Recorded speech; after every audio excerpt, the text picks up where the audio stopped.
Hi, it's me again with Corel Tips and Tricks. I made this template because the gentleman didn't want to use the real ones, but he needs to put 400 names into these name tags. Now, this would not be the way to do it for 400, but the other way is print merge and in position layout, and it's pretty cool. And at the bottom of this video, I'll put a link to Mr. Brewers, my mentor that knows that stuff without even looking at it. But I made these boxes that are kind of in the center of the name tags. So if you will select the name, shift select the box and go EC. You always want to do the name first, shift select the box, EC. And that doesn't matter if you go CE. I'm going to go CE this time. See, it put it right in there. So name, box, EC. I'm going to go ahead and do all of them.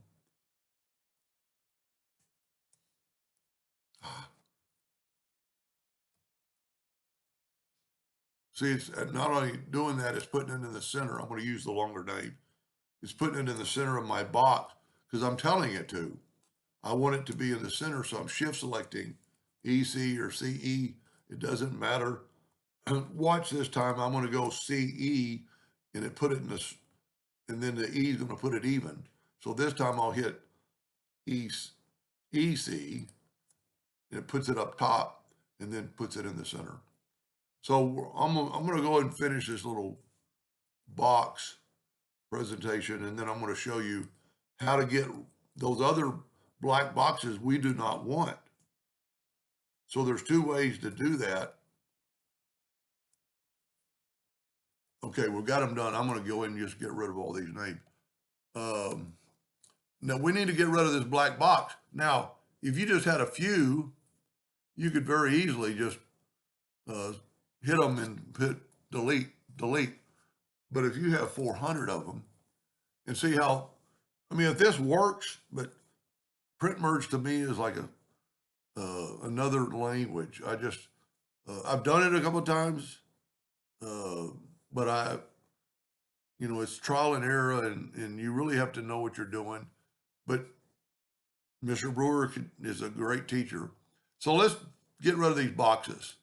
So I'm going to use a macro first called, and yours might say scripts, and it's a free macro called select same.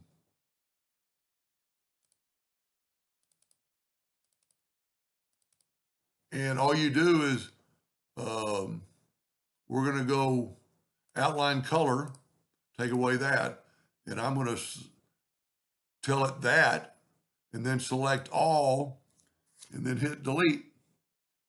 A lot of times you almost have to, well, let's see, do it again. Outline color, select, well, I didn't have one picked. Select, and then I'm going to Control G to group them so I can get off of them and then hit. That doesn't look like it got it. Let me do it one more time. Outline color. See how I picked them all? Now there's 12 objects. Control G to group them. I must not have hit a Control G. So what's going on here? It's kind of sometimes you can't just hit delete.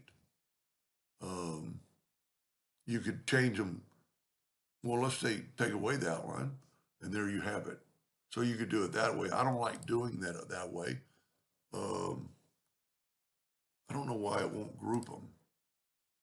There it did. I must have been hitting something wrong. So then you can delete all those lines. That's one way to do it. Now, if you will, I'm going to put a few videos.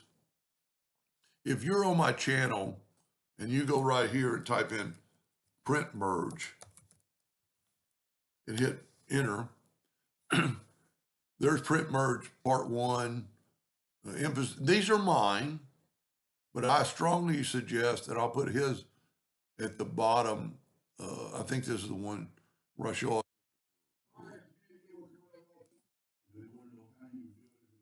Well, anyway, I will, let me get back to that page. I will, well, you know what? I was going to show the other way to get rid of the black boxes. And so if you go find and replace, and go right here to get that black box and go from selection and then find all, you could get rid of the black boxes. So that's inside the Corel. The other one is a macro. And I'll leave a link to that macro at the bottom, along with Mr. Brewer's uh, video that's really good on print merge. And it might be a couple of videos. Anyway, I hope that helped him and somebody someday, and thank you for watching.